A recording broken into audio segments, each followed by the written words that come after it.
हाँ जी, hello students, कैसे हो बच्चे आप सभी? Hope all are fit and fine.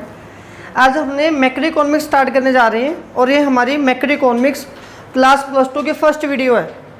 First video हम चैप्टर सेकंड से स्टार्ट कर रहे हैं। जब हम चैप्टर सेकंड कंप्लीट कर लेंगे, चैप्टर 1 अपने आप कंप्लीट हो जाएगा, ठीक है। उसमें काफ़ी बेसिक नॉलेज है जो चैप्टर 2 में ऑलरेडी एग्जिस्ट कर रही है, तो उसको पढ़ना फ़िलहाल टाइम वेस्टेज है। टाइम बचाने के लिए हम उसको बाद में करेंगे, ठीक है। तो चैप्टर 2 में देखिए, सबसे पहले तो मैक्रो इकोनॉमिक्स, मैक्रो और माइक्रो में क्या डिफरेंस है। हमारे पास 2 इकोनॉमिक्स हैं, एक तो है माइक्रो इकोनॉमिक्स और एक है हमारे पास मैक्रो। ये हमने पढ़ी है +1 में और ये हम पढ़ रहे हैं +2 में, ठीक है। एक तो सिंपल सी बात है कि दोनों में इसमें आई है, इसमें ए है, लेकिन इसके बिना मेजर डिफरेंस ये है कि जो माइक्रो इकोनॉमिक्स है वो इंडिविजुअल प्रॉब्लम की बात करती है, जो मैक्रो इकोनॉमिक्स है वो एज अ होल पूरी कम्युनिटी या पूरे देश की प्रॉब्लम के बारे में बात करती है। एग्जांपल समझा रहा हूँ मैं, जैसे कि सपोज कर लो मैं यहाँ पे मैं आपको कोचिंग दे रहा हूँ, पढ़ा रहा हूँ, ठीक है। यहाँ पे हमारी इकोनॉमिक्स की क्लास चल रही है, उस क्लास में किसी एक बच्चे को मेरा पढ़ाना समझ में नहीं आ रहा, ठीक है। तो अगर किसी एक बच्चे को समझ में नहीं आ रहा तो वो माइक्रो इकोनॉमिक्स की प्रॉब्लम है। पूरी क्लास को समझ में नहीं आ रहा तो वो होगी मैक्रो इकोनॉमिक्स, ठीक है। ऐसे ही मतलब कि जब पेट्रोल महंगा किया जाता है या पेट्रोल के रेट बढ़ गए तो किसी एक बंदे को प्रॉब्लम है तो वो माइक्रो है, पूरी देश को प्रॉब्लम है तो वो मैक्रो है, ठीक है। मैक्रो और माइक्रो में ये डिफरेंस होता है, हमने मैक्रो पढ़नी है। और इसमें हम जितनी भी चीज़ें पढ़ेंगे उसमें हर जगह पे आपने एग्रीगेट वर्ड यूज़ करते जाना है, aggregate demand, aggregate supply etcetera, ठीक है। वैसे भी मैंने एक वीडियो बनाई हुई है माइक्रो और मैक्रो के डिफरेंस में, वो वहाँ से क्लियर हो जाएगा। अभी जो हमने मैक्रो इकोनॉमिक्स शुरू करनी है तो सबसे पहले हम गुड्स के बारे में बात करेंगे। देखिए, इकोनॉमिक्स में गुड्स आती हैं। अब गुड्स हम किसे बोलते हैं, ये तो 7th 8th 9th 10th में वर्ड यूज़ हो रहा है, ठीक है। गुड्स होती है जो भी प्रोडक्ट है जिनको हम डेली लाइफ में यूज़ कर रहे हैं, कंज्यूम कर रहे हैं, जिनसे हम अर्निंग कर रहे हैं। फॉर एग्जांपल ये मार्कर है, तो मेरे लिए ये मार्कर एक गुड है। ये वाइट बोर्ड है, ये भी एक गुड है। हम पानी पी रहे हैं, वो भी एक गुड है। खाना खा रहे हैं, वो भी एक गुड है, ठीक है। तो ये जो गुड्स होती हैं मैक्रो इकोनॉमिक्स में इनको 4 कैटेगरी में डिवाइड किया जाता है। पहले तो इनकी 4 कैटेगरी की क्लासिफिकेशन पढ़ना हमारे लिए वो एक टारगेट है, ठीक है। वो कौन कौन सी गुड्स होती हैं? सबसे पहली गुड्स हमारे पास आती है consumer good.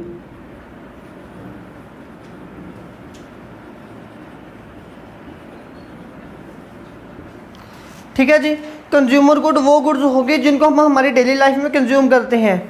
Goods which we are consuming in our daily life that are known as consumer good, ठीक है। अब फिलहाल ये जो कंज्यूमर गुड्स हमारे पास होती हैं ये 4 टाइप्स की हैं। वो कौन कौन सी 4 टाइप्स हैं वो स्टडी कर लो पहले तो।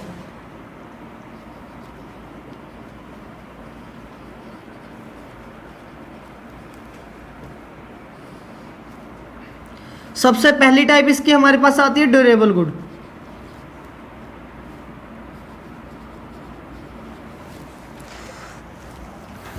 इसको मैं ऐसे लिख देता हूँ।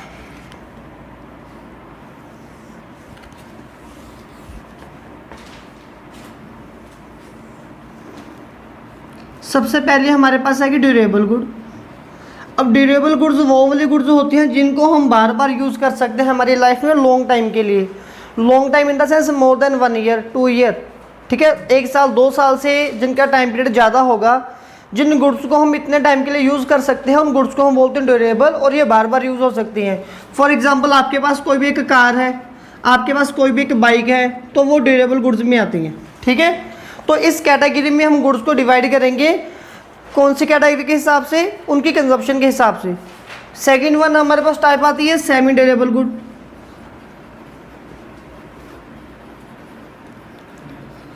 अब सेमी ड्यूरेबल गुड्स वो होती हैं जिनका time period less than 1 year 2 year होता है, 1-2 साल से कम होता है, ठीक है।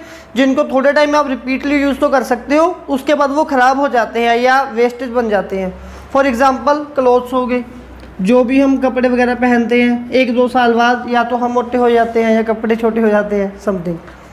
थर्ड टाइप हमारे पास आती है नॉन ड्यूरेबल गुड। अब ये नॉन ड्यूरेबल गुड्स वो वाली गुड्स होती हैं जिनको सिंगल टाइम के लिए यूज़ किया जाता है, जिनका सिंगल यूज़ होता है हमारे पास। एग्जांपल जैसे कि मिल्क है, मिल्क को पी लिया बात ख़त्म। पेट्रोल है, पेट्रोल को कंज्यूम कर लिया बात ख़त्म, ठीक है। तो इन गुड्स का सिर्फ एक ही बार यूज़ हो सकता है, ठीक है। इससे एग्जांपल है ईटेबल प्रोडक्ट हो गए या पेट्रोल वगैरह हो गया, ठीक है। नेक्स्ट हमारे पास लास्ट एग्जांपल बची है सर्विसेज। और जब भी आपके पास सर्विसेज आएगी तो आपने मुझे याद करना है, ठीक है। तो सर्विस का मतलब होता है विच सेटिस्फाइड ह्यूमन वांट्स, ठीक है, जो ह्यूमन वांट्स को सेटिस्फाइड करती हों। अब कैसे सेटिस्फाइड करते हैं, मान लो कि किसी एक बंदे को भूख लग रही है तो वो किसी न किसी कुक को ढूंढेगा, ठीक है। अब उसको कुक मिल गया तो कुक को बोलेगा कि मुझे बर्गर बना के दे दो, पिज़्ज़ा बना के दे दो, मुझे सैंडविच बना के दे दो। ऐसा तो नहीं है कि उसको कुक मिला और वो कुक को खा जाएगा, ठीक है ना। वो कुक के थ्रू अपनी डिमांड पूरी करेगा, अपनी नीड सेटिस्फैक्शन लेगा अपनी, ठीक है। तो सर्विसेज कौन सी होते हैं बच्चे, विच सेटिस्फाइड ह्यूमन वांट्स डायरेक्टली। और इसकी एग्जांपल हमारे पास कौन कौन सी आएगी, या तो डॉक्टर हो गए, अगर आपको फीवर हो रहा है तो डॉक्टर से आप मेडिसिन लेने जाओगे, ठीक है। या फिर अगर आपको कुछ डाउट है तो अब टीचर के पास जाओगे। तो मैं आपको ये सर्विस ही एक प्रोवाइड करके दे रहा हूँ। तो गुड्स की फर्स्ट कैटेगरी थी हमारे पास कंज्यूमर गुड, और उसकी हमने कैटेगरी कर ली, ठीक है। अब सेकेंड टाइम हमारे पास बन के आएगी इंटरमीडिएट गुड,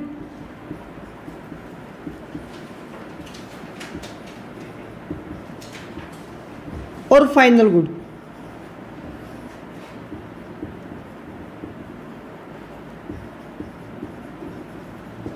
ठीक है जी।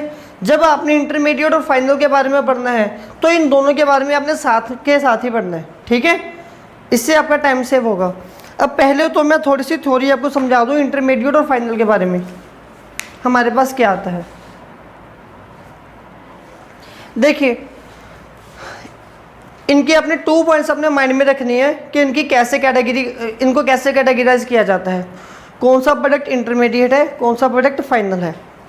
ये वाले प्रोडक्ट जो हमने इसमें पढ़ लिए, ये देखिए उनकी कैटेगरी हमने उनकी कंजप्शन के हिसाब से कर ली। अब हम गुड्स की कैटेगरी किसी और हिसाब से करना चाह रहे हैं, तो उसमें 2 कैटेगरी आ रही है, या तो इंटरमीडिएट होंगी या फिर फाइनल होंगी। जब किसी भी प्रोडक्ट को हम यूज़ कर रहे होते हैं प्रोडक्शन के हिसाब से, ठीक है ना, और जब उसकी प्रोडक्शन ख़त्म हो जाती है, सिर्फ उसको यूज़ करना बाकी रहता है, तो उस गुड को हम फाइनल गुड बोलते हैं। फॉर एग्जांपल, मेरे पास ये मार्कर है और मैं टीचर हूँ, मैंने इस मार्कर को डायरेक्ट कंज्यूम करना है, ठीक है ना, बात मेरी समझ रहे हो। जब मैंने इसको डायरेक्टली कंज्यूम करना है तो मेरे लिए क्या होगी, फाइनल गुड होगी, ठीक है। लेकिन अगर किसी बंदे ने कोई मॉडल बनाना है मार्कर से, उसके बाद वो अर्निंग करेगा, तो उसके लिए वो मे बी इंटरमीडिएट गुड होगी। एक प्रॉपर एग्जांपल समझा रहा हूँ, उस एग्जांपल से पूरे का पूरा टॉपिक आपको क्लियर हो जाएगा, ठीक है। मान लो एक फार्मर था, उस फार्मर ने क्या किया, उस फार्मर के पास कुछ ज़मीन थी, उसने उस ज़मीन में काफ़ी सारी जो वीट की प्रोडक्शन कर ली, ठीक है जी। जब वीट की प्रोडक्शन होगी, इसने वीट को मतलब कि अपने घर लेके गया और अब इसने इसको सेल कर देना आगे, ठीक है। फार्मर ने ये जो वीट है सेल कर दी,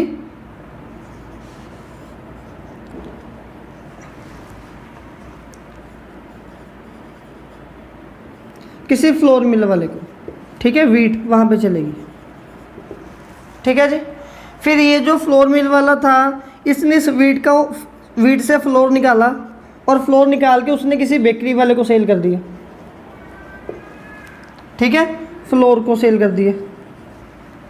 फिर उसके बाद इस बेकरी वाले ने उसके बिस्किट बनाए और किसी कस्टमर को सेल कर दिए, ठीक है। अब देखिए, फाइनल गुड वो गुड है जो अपने फाइनल यूज़र के लिए रेडी है और वो प्रोडक्शन की बाउंड्री लाइन से क्रॉस हो चुकी है। मतलब कि ये आपके पास प्रोडक्शन की बाउंड्री लाइन है, यहाँ से स्टेजेज है कि गुड यहाँ से ऐसे बाहर निकलेगी।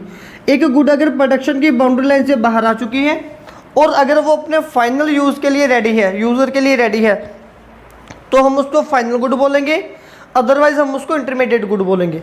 अब देखिए, जैसे ये फार्मर था, फार्मर ने वीट की प्रोडक्शन की है, तो फार्मर के लिए वीट लास्ट स्टेज थी, ठीक है। तो फार्मर के लिए ये जो वीट है वो क्या होगी, वो फाइनल गुड होगी। लेकिन जब उसने ये प्रोडक्ट वीट फ्लोर मिल वाले को सेल किया, तो फ्लोर मिल मतलब कि चक्की वाले को सेल किया, तो चक्की वाले को आटे से मतलब है, फ्लोर से मतलब है, व्हीट से कोई मतलब नहीं है। तो उसके लिए जो व्हीट है वो इंटरमीडिएट प्रोडक्शन है, मतलब कि फ्लोर की हेल्प, व्हीट की हेल्प से वो फ्लोर की प्रोडक्शन करेगा। समझ रहे हो ना पॉइंट ये क्या है? ठीक है, तो मतलब कि फ्लोर मिल वाले के लिए क्या हो गया, व्हीट इंटरमीडिएट प्रोडक्ट होगी। नेक्स्ट फिर उसने फ्लोर मिल वाली ने व्हीट को पीस के वहाँ से फ्लोर निकाल लिया। अब उसके पास जब आटा बन गया तो फ्लोर मिल वाले के लिए आटा जो है वो फाइनल प्रोडक्ट है, उसको इससे आगे कोई प्रोडक्शन करनी नहीं आती। उसने ये आटा जाके सेल कर दिया किसी बेकरी वाले को। अब बेकरी वाला उस आटे से क्या करेगा, बिस्किट निकालेगा। ठीक है, तो बेकरी वाले के लिए वो फ्लोर हो गया इंटरमीडिएट गुड, लेकिन फ्लोर मिल वाले के लिए वही फ्लोर क्या था, वही आटा क्या था, वो फाइनल गुड थी। ठीक है, अब वो बिस्किट बना के आगे कस्टमर को सेल कर देगा, तो वो कस्टमर के लिए भी फाइनल गुड हो जाएगी। यहाँ से एक एग्जांपल तो हमें ये भी पता चल गया कि एक प्रोडक्ट एक ही टाइम पे फाइनल भी हो सकता है, इंटरमीडिएट भी हो सकता है। जैसे कि ये वीट था, ये वीट फार्मर के लिए इंटरमीडिएट गुड थी, और यही वीट फ्लोर मिल वाले फार्मर के लिए फाइनल गुड थी, और यही वीट फ्लोर मिल वाले के लिए इंटरमीडिएट गुड थी। ठीक है, ये चीज़ क्लियर है आपको? अब देखिए हमने इन दोनों में डिफरेंस पढ़ना है कि कौन सी गुड प्रोडक्ट फाइनल है, कौन सी गुड हमारे लिए इंटरमीडिएट है। दूसरा पॉइंट मैंने यहाँ पे ये भी बोल दिया कि एक ही प्रोडक्ट एक ही टाइम पे दो डिफरेंट लोगों के लिए इंटरमीडिएट भी हो सकती है, फाइनल भी हो सकती है। ठीक है, अब जैसे कि वीट है, वीट फार्मर के लिए क्या थी, फाइनल गुड, लेकिन वो फ्लोर मिल वाले के लिए क्या थी, इंटरमीडिएट गुड। ठीक है जी, ये टॉपिक क्लियर है आपको? नेक्स्ट अब हमने इन दोनों में डिफरेंस पढ़ना है, इंटरमीडिएट एंड फाइनल में डिफरेंस हमारे पास क्या क्या आता है।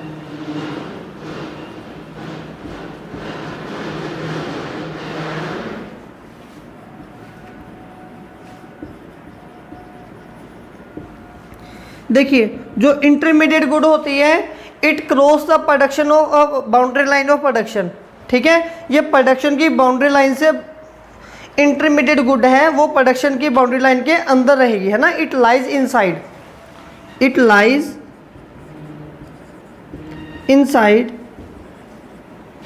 The boundary line of production.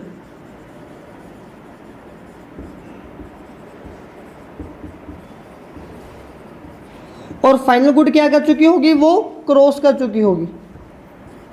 ये पॉइंट क्लियर है आप दोनों को? दोनों पॉइंट क्लियर है।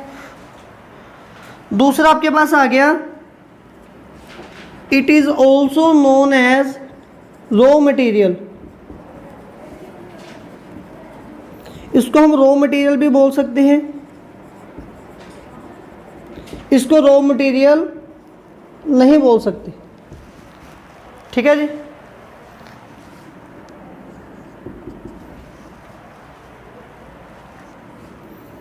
it is not counted, it is not included in national income।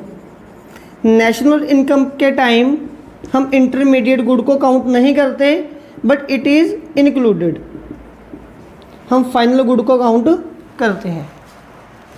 ठीक है जी। और दूसरी बात, फोर्थ पॉइंट है हमारे पास, इंटरमीडिएट गुड आपको कभी भी लॉस अकर नहीं करवा सकता, लॉस लीड नहीं करवा सकता। इसकी एग्जांपल समझा रहा हूँ कैसे। मान लो मेरे पास एक फ्रूट पड़ा है, ठीक है, उस फ्रूट को मैं कट करके भी मेरी दुकान है, या तो किसी को मैं ऐसे खाने के लिए भी दे सकता हूँ, या मैं जूस बना के भी दे सकता हूँ। ठीक है, अब जब मैंने उस फ्रूट का जूस बना दिया तो जूस फाइनल प्रोडक्ट हो गया। अगर वो जूस नहीं बिका तो वो ख़राब हो जाएगा। ठीक है, लेकिन अगर वो फ्रूट मेरा नहीं बिक रहा तो 1 दिन 2 दिन 3 दिन तक मैं उसको रख सकता हूँ और किसी और फॉर्म में यूज़ करके सेल कर सकता हूँ। ठीक है, तो मतलब कि जो इंटरमीडिएट गुड होते हैं वो लॉस कम लीड करवाते हैं, लेकिन जो फाइनल प्रोडक्ट होते हैं वो लॉस आपको ज़्यादा लीड करवा सकते हैं। ठीक है, it may not leads to loss, it may.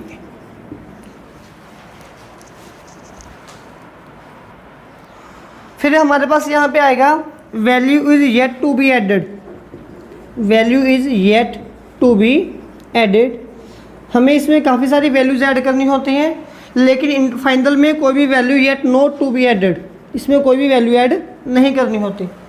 फिर जो खर्चा जो एक्सपेंडिचर आप इंटरमीडिएट के ऊपर कर रहे हो, ठीक है, expenditure on intermediate good is known as intermediate expenditure good, और जो खर्चा हम यहाँ पे कर रहे हैं that is known as final expenditure. ठीक है जी, तो ये 6 पॉइंट भी आप लोग यहाँ पे ऐड कर सकते हो। नाउ नेक्स्ट हमारे पास जो फोर्थ कैटेगरी है दैट इज कैपिटल गुड। ठीक है, और जब भी आपने इंटरमीडिएट और फाइनल के बारे में पढ़ना है तो आपकी बुक में डिफरेंस गिवन है, आपने सिंपली डिफरेंस ही पढ़ना है। ठीक है, बाकी फालतू चीज़ें पढ़ने की ज़रूरत आपको नहीं है। नेक्स्ट हमारे पास आ गई फोर्थ कैपिटल गुड। अब देखिए कैपिटल गुड को जब भी आपने पढ़ना है तो इसके लिए पहले मैं 3 कंडीशन लिख देता हूँ आपको, तो वो 3 कंडीशन को अच्छे से समझ लीजिए। हाँ जी, तो जब हमने कैपिटल गुड के बारे में पढ़ना है, ठीक है, तो इसके लिए 3 कंडीशन जरूरी है पढ़नी। वो 3 कंडीशन क्यों है कि क्योंकि इसके साथ जो मिलता जुलता टॉपिक है वो भी इसी के साथ कवर हो जाएंगे। ठीक है, तो आपने मेन फोकस इन 3 कंडीशन के ऊपर करना है। सबसे पहली कंडीशन आपको मैं क्या दे रहा हूँ कि इट गिव्स अस अर्निंग। आप कोई भी प्रोडक्शन कर रहे हो, आपके पास कोई भी प्रोडक्ट है जो प्रोडक्शन कर रहा है, उससे पैसे मिल रहे हैं या नहीं मिल रहे। ठीक है, सबसे पहले आपके लिए अच्छी चीज़ क्या है, पैसे मिल रहे या ना मिल रहे, पैसे मिल रहे, तो इसलिए मैंने लिख दिया इट गिव्स अस अर्निंग। चलिए फिर दूसरी प्रोडक्शन, दूसरा फीचर क्या होना चाहिए कि वो प्रोडक्ट से प्रोडक्शन एक बार हो या बार बार हो। ठीक है, तो अच्छी चीज़ क्या है कि बार बार हो या एक बार हो, बार बार हो। It takes participate in the process of production again and again. तो सबसे खराब बात क्या है कि वो सिर्फ एक ही बार प्रोडक्शन कर सके। ठीक है, अगर एक भी बार प्रोडक्शन नहीं करेगा फिर तो हम पीस चेंज कर देंगे, बदल देंगे। ठीक है, तो ये 3 कंडीशन होगी। पहले आपको पैसे मिल रहे हैं, अर्निंग हो रही है, दूसरी आप बार बार प्रोडक्शन कर सकते हो, तीसरी आप एक ही बार प्रोडक्शन कर सकते हो। ठीक है, तो ठीक है जी। अभी कैपिटल गुड किसे बोलते हैं? देखिए हमारे पास कैपिटल से मिलती जुलती 3 टाइप्स की गुड्स हैं। एक गुड है हमारे पास कैपिटल गुड,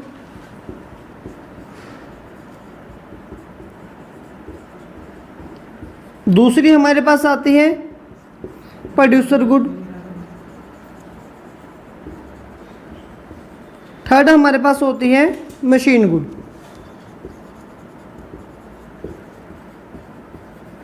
अगर मैंने इन तीनों के ऑर्डर में लिखा तो इसके कोई ना कोई एक वजह है। ठीक है, वो रीज़न है। वो रीज़न क्या है? जो सबसे पहले लिखा वो सबसे अच्छा है।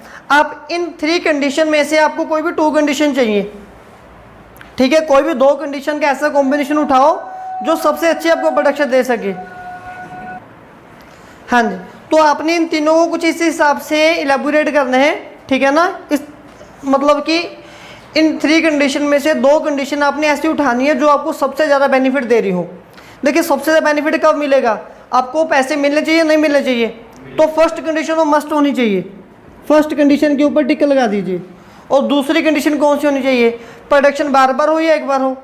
बार बार हो। तो मतलब कि कैपिटल गुड हम उन गुड्स को बोलते हैं जिनके साथ हम बार बार प्रोडक्शन कर सकते हैं और हमें हर बार पैसे मिलेंगे। मैं एग्जांपल दे रहा हूँ छोटी सी, जैसे मेरे पास ये वाइट बोर्ड है, मैं आप लोगों को यहाँ पे पढ़ा रहा हूँ, मैं यहाँ पे बार बार डेली काम करवा सकता हूँ, तो बार बार प्रोडक्शन हो रही है मेरे लिए। ये मेरी प्रोडक्शन है कि मैं बार बार पढ़ा रहा हूँ, स्टडी करवा रहा हूँ। ठीक है, तो ये प्रोडक्शन होगी। और बहुत सारे बच्चों से मैं बार बार पैसे भी कमा सकता हूँ। आपके पास एक जूसर है फ्रूट का जहाँ से आप जूस निकालते हो। ठीक है, बार बार डेली वहाँ से आप जूस सेल करोगे तो वो प्रोडक्शन बार बार होगी और बार बार आपको पैसे भी मिलेंगे। तो वो गुड को हम क्या बोलेंगे? Producer good, sorry capital good बोलेंगे। ये चीज़ क्लियर है? अब आपने क्या करना है, इन तीनों कंडीशन में से 2 कंडीशन ऐसी उठानी है जो इससे थोड़ा सा कम बढ़िया हो। ठीक है, इससे थोड़ा सा खराब हो। तो वो क्या खराब हो? पैसे मिलने चाहिए लेकिन प्रोडक्शन एक ही बार हो। ठीक है, प्रोडक्शन सिर्फ एक बार हो। तो इसका रैंक इससे नीचे आ गया ना, सबसे अच्छा तो ये हो गया। अब प्रोड्यूसर गुड हम किसको बोलते हैं? प्रोड्यूसर गुड ऐसी गुड जो होती हैं जो हमें अर्निंग देगी लेकिन प्रोडक्शन एक ही बार कर पाएंगी। फॉर एग्जांपल एक ऑटो ड्राइवर के पास एक पेट्रोल है, उसने अपनी गाड़ी में पेट्रोल डाला, कुछ बिठा लिए पैसेंजर यात्री उसने और उनको उनके घर तक छोड़ाया, तो वो पेट्रोल ख़त्म हो गया ना, वापस हवा से पेट्रोल वापस तो नहीं आएगा। रजनीकांत की गाड़ी में आ जाता है, ठीक है, हवा से पेट्रोल। तो लेकिन उसके लिए फिर क्या हो गया? प्रोड्यूसर गुड कौन सी गुड होगी? जो अर्निंग देगी और एक ही बार प्रोडक्शन करेगी। ये चीज़ क्लियर है? अब इन तीनों में से सबसे खराब कंपटीशन बनाइए कौन सा है? पहली बात तो पैसे तो देने ही नहीं है। ठीक है, और सबसे खराब क्या होगा कि एक बार प्रोडक्शन हो या बार बार हो, बार बार होना, क्योंकि आपको कभी भी पैसे नहीं मिल रहे। अगर एक बार काम किया और एक बार पैसे नहीं मिले, ये इतना बुरा नहीं है। आपने हर बार काम किया, आपको कभी भी पैसे नहीं मिले, ये हालात ज़्यादा बुरे हैं। ठीक है, तो मशीन गुड कौन सी होगी? आपको अर्निंग नहीं मिलेगी लेकिन आप प्रोडक्शन बार बार कर सकते हो। ठीक है जी, अब बताइए क्या इन तीनों में कोई डाउट है? कैपिटल गुड कौन सी होगी? जो अर्निंग देगी और बार बार प्रोडक्शन करेगी। दूसरे नंबर पे ये प्रोड्यूसर, जो अर्निंग देगी, एक बार प्रोडक्शन करेगी। मशीन गुड जो अर्निंग कभी भी नहीं देगी, प्रोडक्शन चाहे बार बार करती रहेगी। ठीक है, अब पहले हम कुछ एग्जांपल पढ़ के देखते हैं। क्या कोई भी एक ऐसी गुड जो किसी टाइम पे जिसका एक फेस प्रोड्यूसर गुड भी हो, कैपिटल हो सकता है, दूसरा मशीन गुड हो सकता है? कौन सी वो चीज़ है? जूसर। ठीक है, जूसर कैसे? अगर वो जूसर आपके घर पड़ा है, आपके मदर यूज़ कर रहे हैं, तो वो आपके लिए मशीन गुड है। आप डेली वहाँ से जूस निकाल सकते हो, लेकिन आपको कभी भी पैसे नहीं मिलेंगे। लेकिन वो जूसर अगर किसी शॉपकीपर के पास है, किसी फ्रूट सेलर के पास है, तो उसके लिए वो क्या हो गया? कैपिटल गुड होगी। स्टिचिंग मशीन होगी, आपके मदर यूज़ कर रहे हैं तो वो मशीन गुड है। अगर स्टिचिंग मशीन को कोई टेलर यूज़ कर रहा है तो उसके लिए वो कैपिटल गुड है। ये चीज़ क्लियर होगी। अब आपकी बुक में 2-3 क्वेश्चन दिए हुए हैं, साइड पे बॉक्स पे दिए हुए हैं और नीचे भी दिए हुए हैं। ठीक है, बॉक्स में भी गिवन है क्वेश्चन। आपसे पूछा गया है कि क्या हर एक कैपिटल गुड को हम प्रोड्यूसर गुड बोल सकते हैं?